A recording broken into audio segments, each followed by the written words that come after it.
Today, we're going to talk about a topic that concerns everybody, and it's related to credit cards and their role in cash flow and how us as people are really putting it to good use or not. Most of us use credit cards in a wise way, in a positive way, that we think and we understand that using it that has rewards may come back with benefits, points we can redeem for something else. So there is a benefit into doing that. And we try as much as possible to really pay it on time, not keep things so we don't pay interest, and so on. So there is a lot of positivity in having a credit card.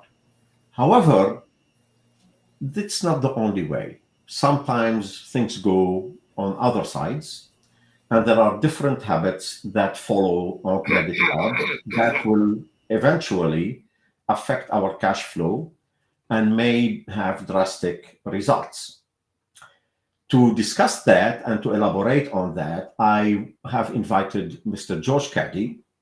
So I would like you to welcome George Caddy with us today. Mr. George Caddy is a money coach master, and he joins us today to really elaborate on this topic. Welcome to the show, George. Waleed, thank you for having me on your show. I look forward to explaining the good, the bad, the ugly about credit cards. Perfect, because yeah, that ugly side is really something that we try to ignore all the time. So let's get to it. So, let's start by the happy side. Can you just give us some background on why credit cards are important in our lives for our con cash flow? Let's talk about the positive side first. Would you? Credit cards are good products, providing they are understood and used properly. They give people a tool to make their life easy, meaning you can go online, purchase something, and you pay by credit card. That's convenience. You can go and make a reservation for hotel or airplane. It's convenience. So it is a tool for conducting e-commerce. That's one thing they can do easily. And of course, every credit card comes with benefits. The key here is what kind of credit card are you using? Are you paying for the credit card? What are your spending habit? And are you in control of how much you spend? And what does that mean to you when it comes to pay the bills? There's a lot of benefit of having a credit card, especially if you use it as a debt elimination tool. If you want to use the credit card to the maximum benefit you possibly can, you must have the right mortgage where you could create a cash flow plan, leveraging the credit card, meaning put all your expenses on your credit card. The bill comes in, you pay it off completely, you get the reward, whether points or mileage, whatever may be the case, and then you park your income into the right mortgage for you to get the benefit of minimizing your interest costs. So there's a This win-win is this is this is value. the best strategy anybody could use to really take benefit positively of a credit card.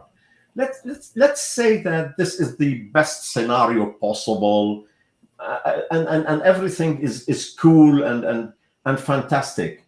Um, let's forget a bit about whether people are really using it for mortgages or other than mortgages, and let's try to talk, if we can, about where would we go wrong. Like the positive side is really fantastic, and of course we're going to have other episodes and sessions where we want you to elaborate more on that part by itself. But today, let's focus on the credit card in principle on its own. So we have a lot of credit cards. We really make all those payments. And then, you know what, George? Simple scenario. I got laid off yesterday. So what do? I don't have income. What happens? I can't pay my credit card anymore. Could you just give us the possible bad and ugly side now a bit? So let's see where this goes. Yes, I can. The stat out there suggests people spend 30% more using credit card. So if these people spend 30% more, that's because of bad habit in spending. So they need to adjust their spending habit to make sure they're not over leveraging their credit card. Having said this, there's a limit for every credit card and there's a balance. Every single time you use that credit card to increase your balance, it decreases your cash flow. So people don't understand instant gratification has a long-term consequences because Mhm. every single time you add a credit card debt, it lowers your retained earning, it lowers your cash flow. Therefore, if you keep doing it and adding debt, paying the minimum, eventually the balance is going to equal the limit. And this is where, if you can't pay the minimum, you start defaulting. One default is okay, two defaults, the ball starts rolling backward when it comes to lender chasing you to pay up. So basically, we need to synchronize our spending habit with our cash flow, leveraging credit card. If we abuse this simple rule, we tend to have issues down the road.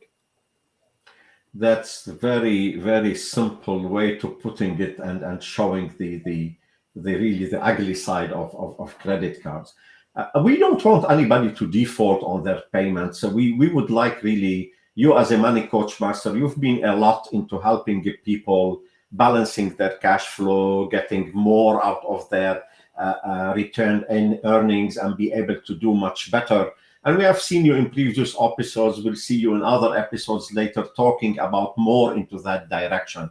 But let me just try to understand something in here. In your own opinion, credit cards are good if we manage them properly, if we put them into a positive, constructive strategy and we maintain that. But at the same time, you're talking about that our spending habits are the problem more than the credit card itself. So I hope I got you right, because mainly that's where it comes. So this goes back to cash flow management in by itself. So why would I spend more than what I can, in a way or another?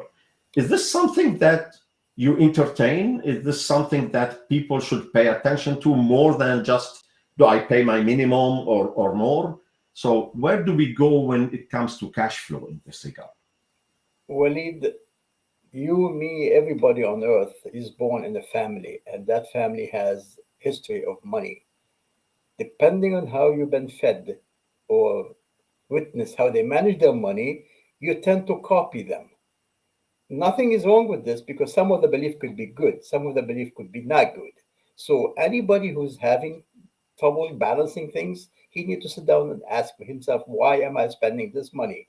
What is triggering me to spend that money? What belief system is kicking in the background for me to go to the mall and do a shopping spree or whatever may be the case? So people fail to understand there's something we need and something we want. And the minute you have a crossover between needs and wants and need, they become the same. This is what the problem is. So people have to slow down and ask themselves a question: do I need this? If I don't need it, then I need to control it. If I need it, do it. But you can't keep leveraging credit because your need becomes a burden how to maintain. Thanks, George. This is a fantastic answer.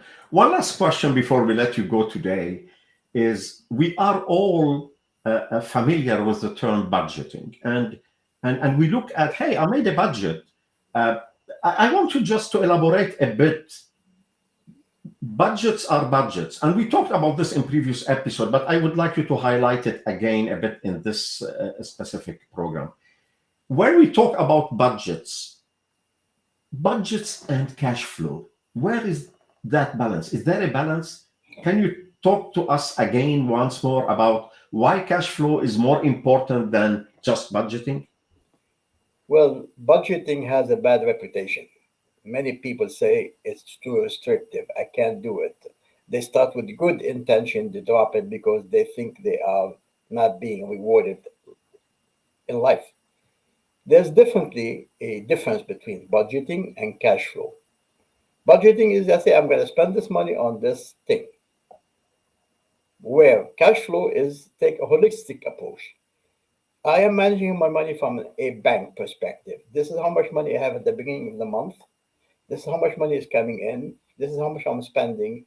What is my end balance? What I did I retain rather there. Meaning, if you make $1 and you spend $1, you're definitely not saving anything. That should be an alarm.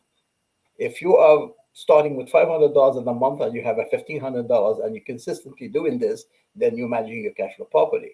The key here is, what am I spending my money on? Is the money I'm spending giving me the value I need? If it is, hallelujah. If not, you have to go back and say, okay, let's cut it out, reduce it. In my strategy to teach people on how to create their cash flow, we go through a trimming exercise saying, okay, I don't tell you to stop going to Starbucks or any other favorite shop.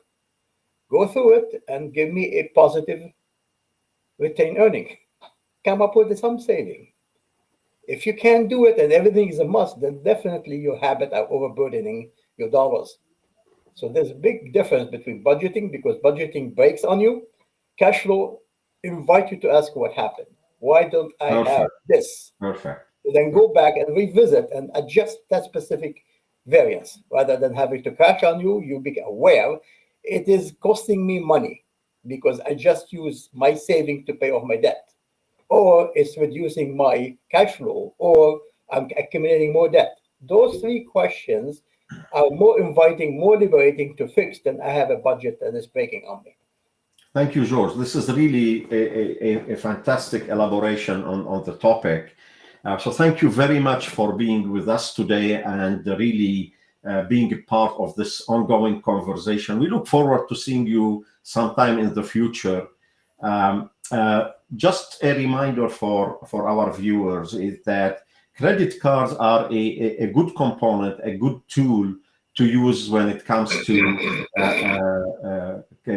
cash flow management. But at the same time, we have to be very careful about what we're doing. So George Caddy is a money coach master, and George is available at georgecaddy.com as a website. And George is being a part of all the episodes related to money coaching. He's our sponsor, and at the same time, he can be reached at the numbers and email address just below in the screen right now. So thank you very much for being with us today, and we look forward to putting your cash flow to good work for your own benefit, for your own future. Thank you very much. Have a good day. Thank you, Walid. Thank you for having me on your show.